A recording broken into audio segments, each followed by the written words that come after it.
এখনকার ছেলেপেলেরা খারাপ ভিডিওতে আসক্ত হয়ে যাচ্ছে, সেটা আপনি কিভাবে দেখেন? আমি আসলে ফুল এইচডি তে দেখি। কত ভালোবাসিস তুই আর বেটিকে বে? তো নিজের জান থেকে বেশি ভালোবাসি আমি তোমার বেটিকে। গুলি খেয়েছি তুই?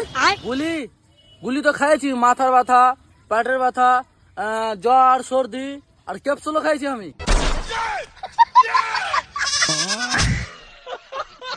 কইবে উঠ, স্কুল যাবি না?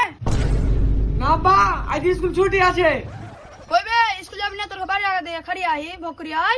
না বে আমি স্কুল যাব না, হারাবাকে বোকা দেখো দেখছি স্কুল ছুটি আছে, তুই চল যা।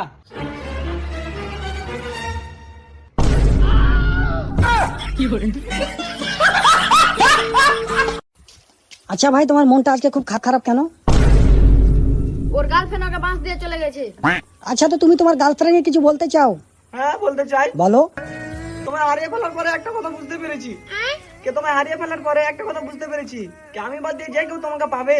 ও ছোট বাচ্চা গাড়ে বাস খাবে।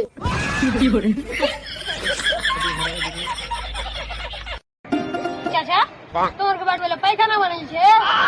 হ্যাঁ রে, কে তোরা বাড়ি বানাইনি? না, হারকে বাড়িতে আগে আলুর ভাজি বানাইছে।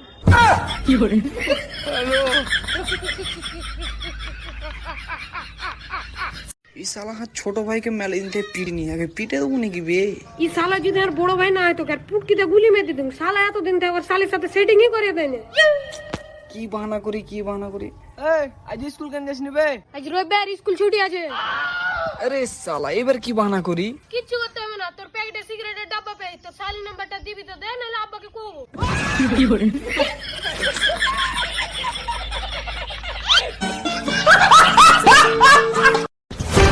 চাচা চাচা, এতে দেখো ওরকে বলতে 20 টাকা নোট পড়ে পেন।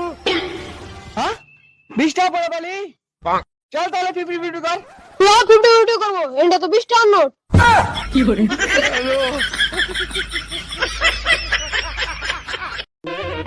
দেখ তোর বেটা আর মোবাইল কি চালু হয়ে গেছে। আরে আব্বা এটা মোবাইলের সেটিং। বাহ, মোবাইলের সেটিং আছে, কিন্তু ছোট বাচ্চা তোর আজ পর্যন্ত একটা সেটিং হলো না।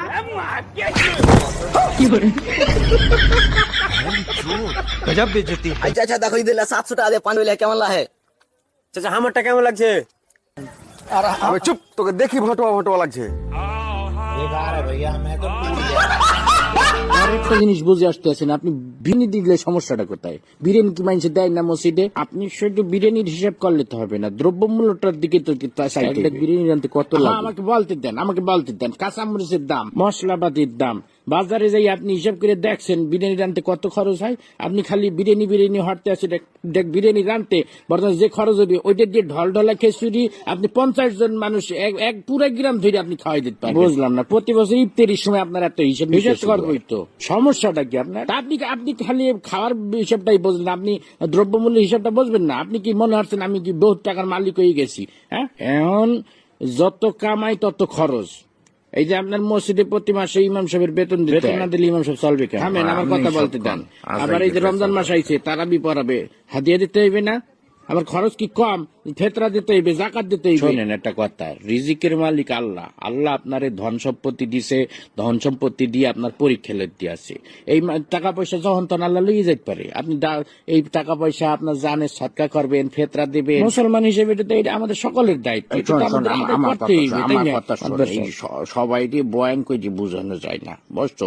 যে গেটি বেহার তুই কোরআন বুঝাইতে খাওয়াইলেও বুঝবে না। একটা কথা সবসময় মনে রাখবি, যে মানুষটা জায়গা রয়েছে তাকে কিন্তু ঘুমেতে উঠানো যায় না। এই যে আমি বিরিয়ানি দিতে পারবো না, আমি ডলডলা খেচুটি দিব, বিরিয়ানি দিলে আমার সমস্যা, এই যে এত সময় ধরে বুঝাইতে আসো, একটা কথা কি ওর কানে গেছে? ও শুরুতেই বসতে আছে যে আমি ডলডলা খেচুটি দিব, আমি বিরিয়ানি দিব। আপনি কতক্ষণ ধরে বুঝাবো আমি? এদিক টাকা শোন, আমি গত বছর আমি পুরা গ্রাম বইটা আমি বিরিয়ানি খাওয়াইছি না, পুরা গ্রাম কোনো ঝামেলা হয়েছে। আমি শুধু আমাদের মসজিদ না, আমি ভাগ করে দিছি। আমি পশ্চিম পাড়া মসজিদে দিছি, উত্তর পাড়া, দক্ষিণ পাড়া সব মসজিদে আমি ডেক করে বিরিয়ানি পাঠাই দিচ্ছি। কোনো সমস্যা হয় নাই, শর্টও পরে নাই, সবাই তৃপ্তি সহকারে খাইছে। আমার মনে হয় আমার মতো সভাপতি এই মসজিদে ইতিপূর্বে আর আইসি কিনা আমার জানা নাই।